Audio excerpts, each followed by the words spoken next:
Good morning, friend. I'm so glad you're here with me today. You know, there's something truly special about the morning hours. They hold a kind of magic that can transform not just your day, but your entire life. And I am not exaggerating when I say that the simple choices you make in those first few hours after waking up can actually add years to your life. Now, I know that might sound like a bold claim, but stay with me. Over the next 20 minutes or so, we're going to explore morning routines that are backed by real science. Routines that have helped thousands of people, just like you, live longer, healthier, and happier lives. These aren't complicated medical procedures or expensive treatments. They're simple, gentle practices that anyone can do right in the comfort of their own home. So pour yourself a cup of tea, get comfortable, and let's talk about how your mornings can become the foundation for a longer, more vibrant life. Let's start with something that happens before you even open your eyes. How you wake up matters more than you might think. Many of us have spent decades jolting awake to the harsh sound of an alarm clock. That sudden spike of stress hormones, that racing heart, that feeling of being yanked out of sleep. It's not the best way to start your day. And your body knows it. When you wake up in a panic, your stress hormone, cortisol, shoots up too high, too fast. Over time, this can affect your blood pressure, your heart health, and even how well your brain works. Here's a better approach. If you can, try waking up more gradually. Maybe you open your curtains before bed so natural light can gently rouse you in the morning. Or perhaps you use one of those alarm clocks that slowly gets brighter, mimicking the sunrise. Some people even find that going to bed at a consistent time helps their body wake up naturally, without any alarm at all. And when you do wake up, don't jump out of bed right away. Give yourself a moment. Take a few slow, deep breaths while you're still lying there. Wiggle your toes, stretch your arms above your head. This gentle transition from sleep to wakefulness is like giving your body a warm welcome to the new day. Your heart rate stays steady. Your blood pressure rises gradually, the way nature intended, and you start your morning from a place of calm rather than chaos. This simple shift, this decision to wake up gently, sets a peaceful tone for everything that follows. Now, once you're up and moving, there's one thing your body is quietly asking for, even if you don't feel it yet. Water. You've just spent 6, 7, maybe 8 hours without a single sip of anything. Your body has been working all night long, repairing cells, processing memories, doing all those invisible tasks that keep you healthy. And all of that work requires water. By the time you wake up, you're actually mildly dehydrated, even if your mouth doesn't feel dry. Here's what I'd like you to try. Before you reach for that morning coffee, drink a full glass of water, just plain water, nothing fancy needed. Room temperature or slightly warm is actually easier on your system than ice-cold water first thing in the morning. This one simple glass of water does something remarkable. It wakes up your digestive system gently. It helps your kidneys flush out toxins that accumulated overnight. It gets your blood flowing more smoothly, which means your heart doesn't have to work quite as hard. And it jumpstarts your metabolism, which helps your body use energy more efficiently throughout the day. You might even add a small squeeze of fresh lemon if you'd like. That little bit of vitamin C and the gentle acidity can help with digestion. But honestly, plain water works beautifully, all on its own. Some of my friends keep a glass of water right on their nightstand, so it's the first thing they see when they wake up. Others have a special cup they use just for this morning ritual. Whatever helps you remember, that's the right approach for you. Just that one glass of water every single morning. Such a small thing, but over weeks and months and years, it makes a genuine difference in how your body functions. Next, let's talk about movement. Now, I'm not suggesting you need to run a marathon or lift heavy weights. What I'm talking about is gentle, mindful movement that honors where your body is right now. As we get older, our bodies naturally lose some flexibility. Our joints can get a bit stiffer, especially in the morning.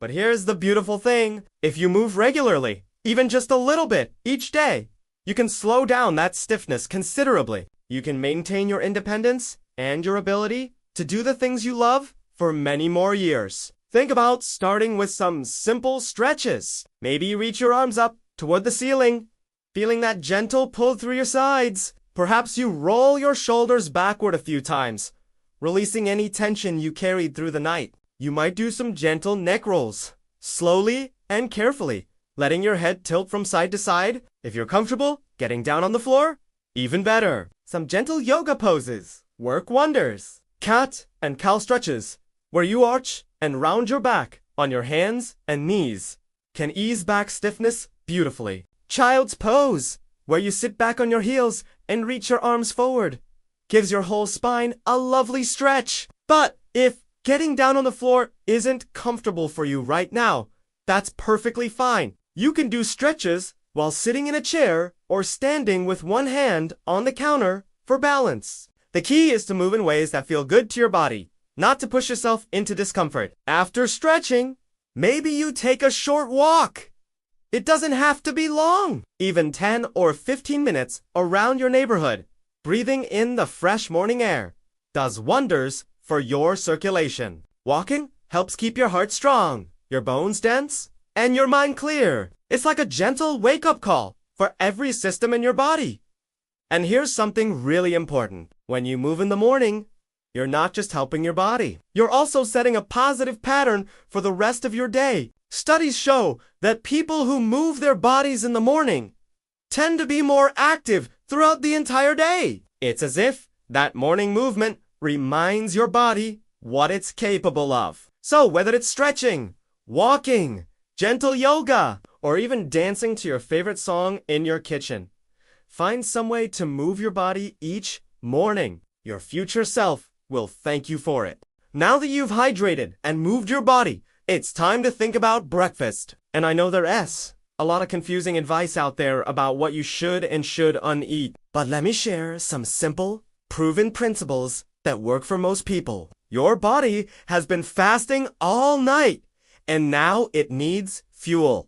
But not just any fuel. You want to give your body foods that provide steady, lasting energy rather than a quick spike and crash. Think about including some protein in your breakfast. Maybe that's eggs, which are wonderful little packages of nutrition. Or perhaps Greek yogurt, which also gives you beneficial bacteria for your gut. Some people enjoy a handful of nuts or a spoonful of nut butter. Protein helps keep your blood sugar steady and keeps you feeling satisfied until lunch. You'll also want some healthy fats. Don't be afraid of fats. Friend, your brain is largely made of fat, and it needs good fats to function well. An avocado, some olive oil drizzled on your eggs, or those nuts I mentioned, all provide the healthy fats your body needs. And of course, some fiber-rich foods. Fiber is like a gentle broom that sweeps through your digestive system, keeping everything moving smoothly. Oatmeal is a wonderful choice, especially if you top it with some berries. Whole grain toast works beautifully. Or maybe you enjoy some fresh fruit alongside whatever else you're eating. Here's a simple breakfast that checks all these boxes. A bowl of oatmeal made with milk instead of water, topped with a handful of walnuts and some fresh blueberries. Or 2 eggs scrambled with some spinach, served with a slice of whole grain toast and half an avocado on the side. Or Greek yogurt mixed with some ground flax seeds and sliced strawberries. The key is to avoid starting your day with lots of sugar or refined carbohydrates that will make your blood sugar spike and then crash, leaving you tired and hungry again in just an hour or two. And take your time eating. Sit down at a table if you can. Chew your food slowly and thoroughly. Your digestion actually begins in your mouth with the enzymes in your saliva. The more you chew, the easier you make the job for the rest of your digestive system. Eating a nutritious breakfast isn't just about fueling your body for the morning. It's about setting healthy patterns that affect your eating choices for the entire day. People who eat a good breakfast tend to make better food choices at lunch and dinner too. Now, we've talked about your physical body, but your morning routine should also nurture your mind and spirit. This is just as important for longevity as anything else we've discussed. One of the most powerful practices you can incorporate into your morning is spending just a few minutes in quiet reflection. Some people call this meditation. Others call it prayer. Some simply think of it as quiet time. Whatever you call it, the practice is similar. You sit quietly, you breathe, and you allow your mind to settle. You don't need any special equipment or training.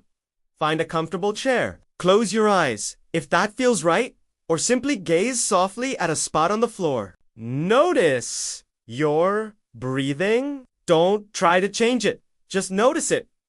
Air coming in, air going out. When your mind wanders, and it will wander, gently bring your attention back to your breath. Even 5 minutes of this quiet time can lower your stress hormones, reduce inflammation in your body, and help you feel more centered and peaceful. Over time, regular meditation has been shown to actually change the structure of your brain in positive ways, improving memory and emotional regulation. Another wonderful morning practice is gratitude. Before you get caught up in all the tasks and worries of the day, take a moment to think of 3 things you're grateful for. Maybe you're thankful for a good night's sleep. Perhaps you're grateful for your morning coffee, or the way the sunlight comes through your window, or a phone call you're looking forward to later with a friend. Writing these down in a simple notebook can make the practice even more powerful. Over time, you'll have a record of all the good things in your life, something you can look back on when times feel harder.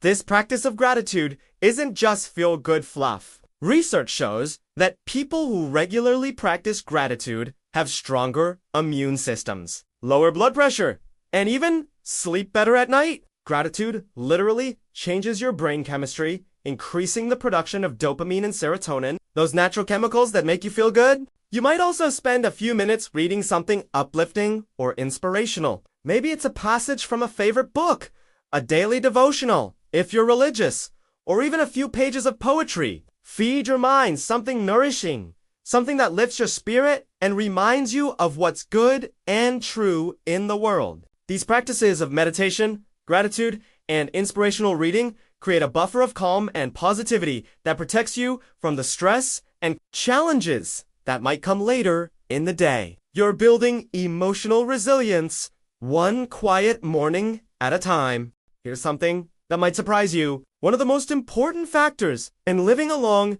healthy life isn't diet or exercise. It's connection with other people. Studies of the world's longest-lived populations in places like Okinawa, Japan, and Sardinia, Italy, consistently show that strong social connections are a key factor in longevity. People who maintain close relationships and feel part of a community tend to live longer and stay healthier as they age. So, how does this fit into your morning routine? Well, you might make a habit of reaching out to someone each morning. Maybe you call a friend or a family member, even if it's just for 5 minutes. Perhaps you send a text message to your child or grandchild, letting them know you're thinking of them. Or maybe you make plans to meet a neighbor for a morning walk once or twice a week. If you live with a spouse or a partner, make breakfast together, a time of real connection. Put away the phones and the newspaper for a few minutes. Look at each other. Talk about your plans for the day, or share a memory from the past, or simply enjoy each other's company in comfortable silence. Some people find community through a morning activity. Maybe there's a group that walks at the local park each morning, or a coffee gathering at the community center, or a water aerobics class at the pool. These regular social connections give you something to look forward to and help you feel less isolated. Even if you live alone and don't have family nearby, you can still build social connection into your morning. Wave to your neighbors. Chat with the postal worker. Strike up a friendly conversation with the person behind the counter at your local coffee shop. These small interactions matter more than you might think. They remind you that you're part of a larger human community, and that feeling of belonging is profoundly good for your health. Now, this might seem like an odd thing to include in a morning routine, but bear with me. What you do in the morning actually affects how well you'll sleep the next night, and good sleep is absolutely essential for a long, healthy life. When you wake up at roughly the same time each morning, even on weekends, you help regulate your body's internal clock. This makes it easier to fall asleep at night and wake up feeling refreshed in the morning. Your body thrives on this kind of consistency. Getting some natural light in the morning, whether by opening your curtains, sitting near a window during breakfast, or taking that morning walk we talked about, also helps set your body's circadian rhythm. Light tells your brain that it's daytime, which helps your brain know when it should start producing melatonin, the sleep hormone, later in the evening. And remember that morning exercise we discussed. That movement during the day, especially in the morning, helps your body feel ready for rest when bedtime comes around. People who exercise regularly fall asleep faster and sleep more deeply than those who do UNT move their bodies much. So while you're building your morning routine, you're actually building better sleep at the same time. And better sleep means your body can repair itself more effectively, your immune system stays stronger, and your brain stays sharper. It all works together in a beautiful cycle. My friend, we've covered a lot of ground together today. Let's take a moment to recap these simple but powerful morning practices. Start by waking up gently, giving your body time to transition from sleep to wakefulness. Drink a glass of water to rehydrate your body after the night's fast. Move your body with gentle stretches or a short walk. Nourish yourself with a balanced breakfast that includes protein, healthy fats, and fiber. Spend a few quiet minutes in meditation or reflection and take a moment to practice gratitude. Connect with another person, even briefly, and remember that your morning choices are setting you up for better sleep tonight. None of these practices are difficult. None of them require expensive equipment or special training. They're simple, gentle, and accessible to everyone. But when you do them consistently, day after day, they become the building blocks of a longer, healthier life. You don't need to do everything all at once. Maybe you start with just one or two of these practices this week. Then, as they become comfortable and natural, you add another. Little by little, you create a morning routine that supports your body, your mind, and your spirit. Remember, it's never too late to start taking better care of yourself. Every morning is a fresh beginning, a new opportunity to choose practices that will serve you well. Your body is remarkably resilient, and it responds beautifully to kindness and care, no matter your age. So, tomorrow morning, when you open your eyes to a new day, remember that you have the power to make choices that will add not just years to your life, but life to your years. Here's too many more beautiful mornings ahead, filled with health, peace, and joy. Take good care of yourself, my friend. Until next time.